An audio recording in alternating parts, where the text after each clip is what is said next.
Okie dokie. Ready to go? Hi guys, I'm Garen. Yeah. Hi guys, I'm Garen. I'm JD. This is Investigating Comic Club, where we chronologically read, review, discuss, and rate specific crucial stories of the medium. Indeed, and we hope that you guys will subscribe to become Misfit members of Comic Club yourselves. Share your own opinions in the comments below. Stick around to after our conversation for our episodic comic quality poll, and after the Misfit Picture Show's logo for any potential bloopers that the episode could provide. Mm-hmm. This whole thing is bloopers. Elegant. Mr. Garen. Yes. As we prepare for the incoming alien invasion, here we are in our multiple bunkers. Yep. We hope that it feels like a bunker. It's great. Our Misfit members will forgive our lack of technology and any burps in the sound or freezes in the frame. I hope that they will forgive. Today we are doing X-Men issue 9 by Jonathan Hickman, Lionel Francis Yu, and Go is the artist. Go. Sunny. I don't know. I have to go 6 pages in before I can get there. Not to make fun of that colorist, because starting with the cover, I think the cover is super cool, but the muted colors are really what makes it for me. I think it's gorgeous. It's a movie poster. Yeah. It's a beautiful movie poster that I could see on many people's walls, like that's what I wrote down. I said I felt like I was about to watch like any of the Avenger movies that just came out, or like any, Guardians of the Galaxy, something, or X-Men now, cool. That. I want to see that movie. Mm-hmm. Yeah, no, it looks really cool. But we get to read it right away. What do you think of this little prologue here? It was I got to the end. It was like of that. I was like, wow, that was the prologue. Okay, cool. It's funny. I'm still kind of lost as to this whole thing, but it was fun to have read what we did the other day for the start of this the war between, what's the war? What's it called? Oh, the Empire. The Empire. Reading that, which gave me some of the backstory. So then it gave me a face to some of these things that people are talking about. Oh, sure. Even, the Kree. The Kree. Yeah. Just even that in itself brought me a little bit more on for knowing. And then I went back through and also read some of the comments from some of our listeners like JC and stuff, and listened to that and just read that and being like, oh, from the past. Oh, that these are past, some of them are past characters, and then kind of, gave me more of a basis to come in and read this with. So this prologue was still confusing for me, but it was still, Yeah, intriguing. I thought that they did a tight job again of like reestablishing the Brood, even though Hickman in the previous issue, I felt like did a good job of establishing what the Brood was. But this was kind of an unexpected origin of the King egg, which played such a big part of those New Mutant issues. Oh yeah, in the background, but it was it was just there. Yeah, it was. It kind of brought it to the forefront in this one. Yeah, and that story was kind of the like MacGuffin, like it didn't matter. It was just an object, but it was cool that played such a massive role in these 2 issues. Who is that in the in the thing? jar? Yeah, in the jar. Reminds me of Zordon from Power Rangers. That's what it looks like to me. Yeah, you're not wrong. That is the Intelligence Supreme. He's essentially the big leader of the Kree Empire, and he is a biological construct of all of the top brains of Kree history given form. Okay. Okay. You got it? Yeah, and that it was all explained in these first 4 pages. Now you know. Now I know. Perfect. There we go. Yeah, done. He has since, as far as I know, as far as I can remember, he doesn't exist anymore. He was taken out. Mm-hmm. I don't know. Well, it doesn't matter. I don't want to get too heavy. You're going to be introduced to so much in coming weeks as we investigate this Empire War. Moving forward, I thought it was a really cool, just like 4 panels, and then you see these kind of whale, tiger shark, or hammerhead shark. Yep. Space creatures following the flying through. It's cool. And those are what are those? See, throughout it until the end, I thought those were what are they? Brood? Yes, brood. I thought that's what they were referring to. Oh. Until later on. I was like, oh, okay, yeah. Cool. Actually, he didn't establish these at all. Essentially, these creatures were, I believe, one of the oldest races in the universe, which the Kree conquered, killed, and now use their, like, husks as their travel. Gotcha. Who was this guy? Who was that guy who had this like Deathstroke kind of eye?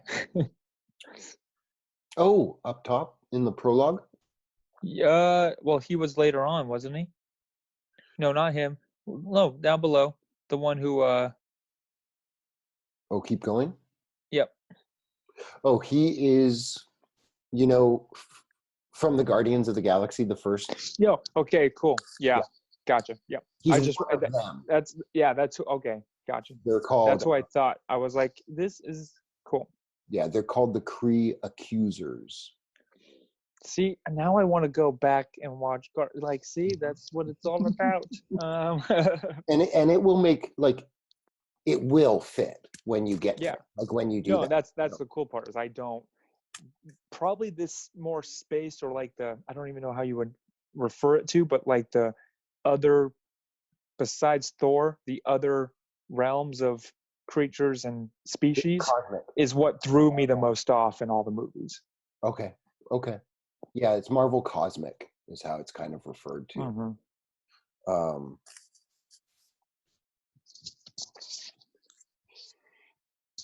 The brood almost looked like maggots coming out of that creature's eye. Yeah. It's like being taken apart. Look at that. Yeah, that's crazy. It's cool though. It's really, they're effectively gross creatures. And when Chris Claremont originally created the brood, very, very late 70s, I believe, I think it was just like genuinely several months after the original Alien movie came out. And he basically created these as the Marvel Universe's aliens. Like they can take over the person and like burst and rebirth themselves out of humans. It's essentially the same idea, but in the Marvel Universe. Gotcha. One of the things I think, Roberto. Yes. He's talking to the accuser. The Starjammers are all in prison, and he's like, "Oh yeah, sorry, I forgot about this stuff because Sam and I were watching Jeopardy." Yeah. And this is Roberto as he works. He's not the focus of 4 issues in a row. He's a smart aleck that, like, as he's one of the characters, you like him, you kind of want to like, hey, good joke, good one. Yeah. but as the focal point of 4 issues or 5 issues in a row, whatever that was for the New Mutants, he's not a very likable character. You know, it doesn't ground it. Yeah. We were talking about that EMPYRE first issue. It was very easy to like the young girl. Yeah. You know, with New Mutants, you're getting thrown all of these new ideas and galactic things. And at the center, the human person that is our through line is kind of a jackass, you know? Yeah. Like, so it was, I think, a misfire. But here, he's very, very fun. You know, he's delaying them and he's like, oh, guess what? You've got company, guys. Yeah. It's a cool moment. And he's like, monkeys, yeah, look over here. Yeah. Because he said, what did he say, his sister or his girlfriend or someone's wife who was after him? Or is on your case, is on your trail? He said something like that. Yeah, Sam's wife. Sam's wife is one of the Imperial Guards, remember, from the New York. Yep. Yeah, I think she's there somewhere in the background. But yeah, good moments. This gladiator kid from the last issue, you remember how it ended and you were just like, he works again. He works better here as well. It's just like, oh, okay. It was just such a, if these 2 issues had been able to be read together, issue wouldn't have left a bad taste. No, I was telling you even today, like I had to go back and kind of not even reread because I was like, I didn't like the last issue so much. I don't even remember reading it. So I had to go back and listen to our review of it just to remember what I thought of it. So how do we do? We did pretty good. We nailed it on. It was the same. I remembered what it was. I knew that you gave it a B-. I gave it a C+. Okay. Wow, I didn't remember. That's right, because there was such chaos, but no grounded. Nothing that we could hold on to. Yeah, I was like, This is the same, but one of the things that really worked in this issue, like they crash and there's no stakes at all. Everybody assumes. Well, it's funny because I was like, I see the explosion and I'm like, did they just die? Yeah, like I kept reading and I was like, wait, was that the ship that everybody? Was that their ship? Yeah. And then all of a sudden, now we're out. Like, why didn't they just land? What's the difference? But then when that the voiceover, Scott, you need to imagine the control. Yeah, that got me. That was grounded in it. That brought me in that moment of like putting you in the shoes of who the bad guy is, and still feeling for them at that moment of the Brood, of being like, this is of course. And how would you react to that? So just imagine that. And I love the page for when they're all there, right? When they're all there. Yeah. The beautiful ramp up with I think it's Jean telling Scott about, this is the stakes. This is what's on. This is their motivation. Yeah, we understand it, and it even makes them so much more of a threat. Yep, because we understand why they're going to hungrily keep. Yeah. And then boom, you get this splash page, and it's just, you bring a heart to those 3 pages. It's literally a voiceover. Yeah. And in a couple pages, we're like ramped in. I was on the edge of my seat. Question: why do they call it a splash page? Because you turn the page and it makes a big splash. But no, that makes sense, because sometimes, you don't get the same effect when you're reading, even when it's turning the page digitally. Sometimes you're reading, depending on how you're layering it, you don't get that splash effect, or sometimes if I'm reading panel by panel, I'm not getting that splash effect, so there is. Yeah. Viewers, if there was a reason, it makes sense, but I think I'm wrong. Let but us know. if But yeah, people I just know thought that I'd ask. it's technically called Yeah. that. One of the things when I got to that page, I was like, this is awesome. And then I thought, oh no, is this just like the previous few issues? Except for the Mystique issue, so many of Hickman's X-Men comics, when I get to a certain thing and I'm like, oh, okay, it's just going to get going. It's just getting started. Am I missing a few pages? Like what? It's just over? I was so grateful that this issue actually kept going. Because it could have ended right there. I was prepared for it to end right there. I was like, I literally was like, scroll to look for like to be continued. Yeah. Like, I was like, well, that's it. This is where we're gonna end. We just got all the way here. Right. And yeah, but then for it to keep going, and for it even the stakes to get up even higher, and then it's it had a resolution, even though that was a rapid resolution. It worked for me. It worked. Yeah. I even said what I was like, what the, when it was like, sorry, I ate it. Yeah. I was like, yeah, and then I flipped back to the beginning to reread exactly what the name was going to bring to the table, like whoever devoured the king's egg, what it would do. And I even wrote it down because I had forgotten at that point, because it was it says, seizes control of the brood hive mind and turns them into an army, his army.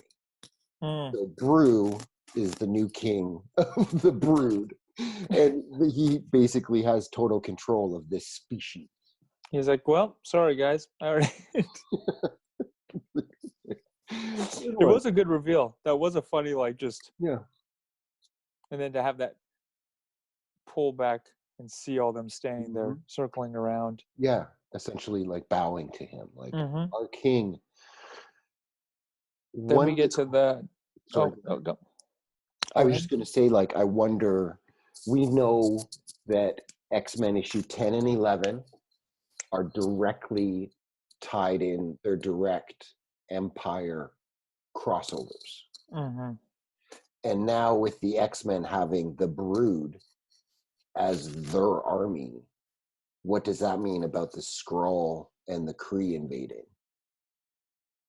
If the X-Men has an entire alien species behind them. Oh, yeah. I think that's probably going to play into Empyre. Yeah. That's true, huh? And I was wondering, because didn't this come out? This came out the same day as that Empyre. That day or a week before, I'm not sure. Because I wasn't sure what order you were supposed to read this in. Yeah, I don't think it matters much with the Empyre, just that this should be read before Empyre. Because I honestly read the prologue of this as though it was part of that. Oh, okay. Issue. Yeah. Which was just weird. I mean, but again, we had just read it, so it kind of, I heard the word Kree and then was like, oh, it's connected. And it is. And I think that it's a cool connection. And I think that the X-Men having the Brood, which is it's considered pure evil in the Marvel universe.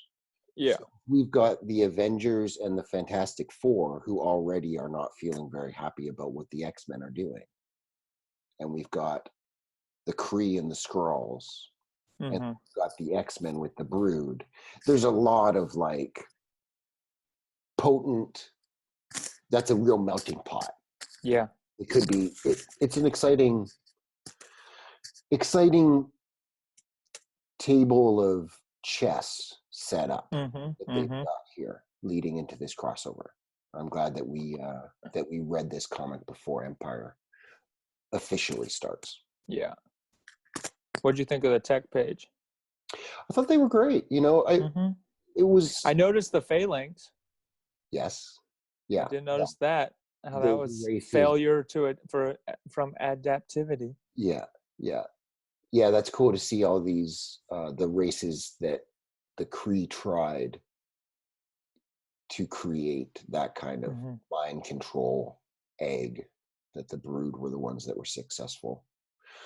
You know, this makes a pretty good package if you step back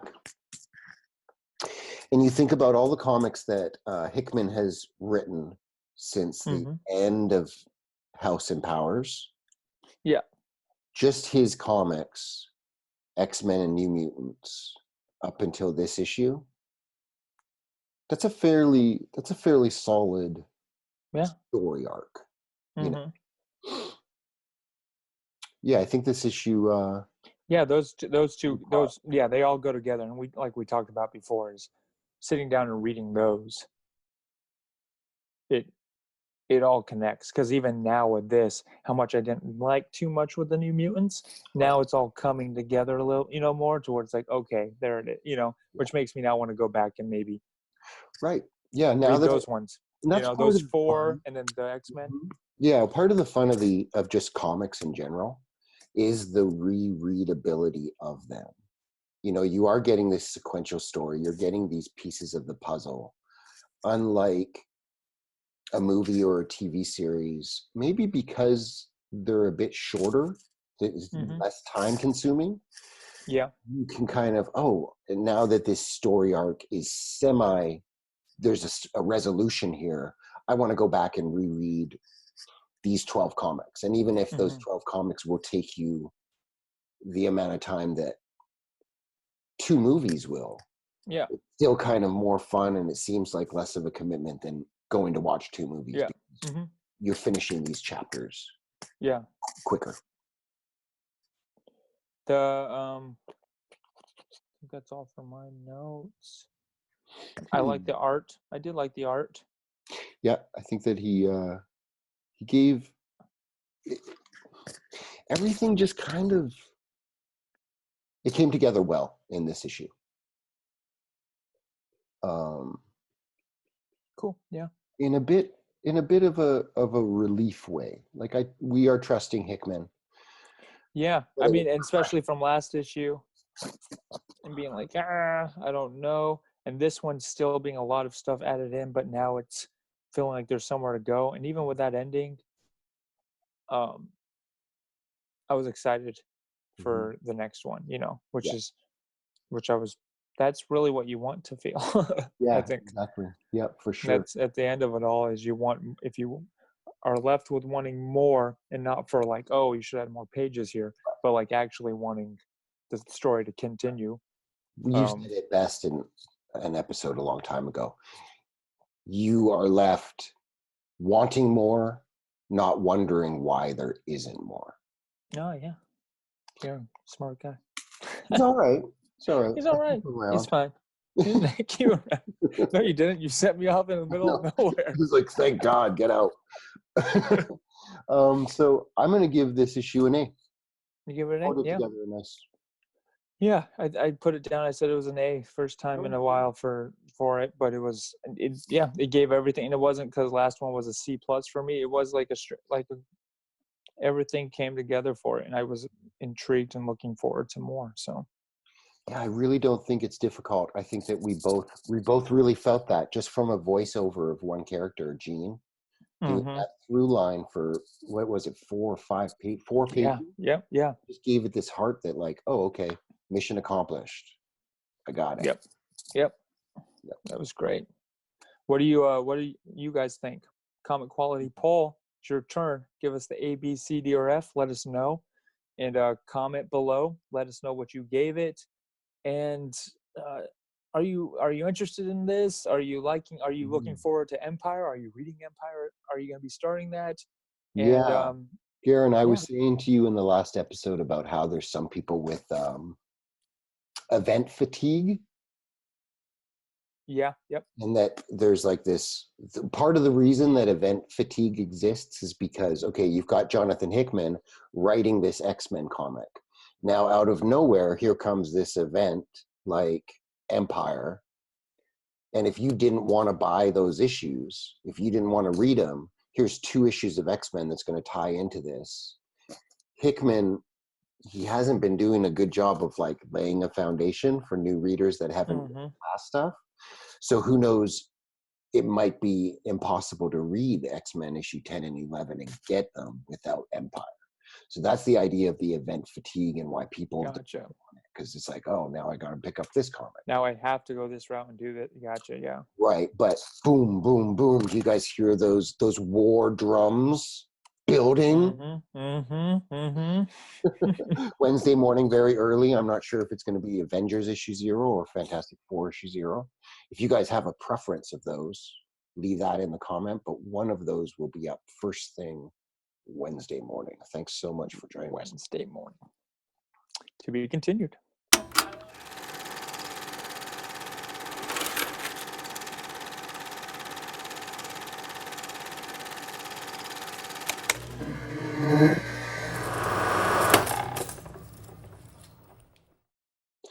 Bam! Well done, Garrett. Well done, baby. Well, we did it. Good job. Oh.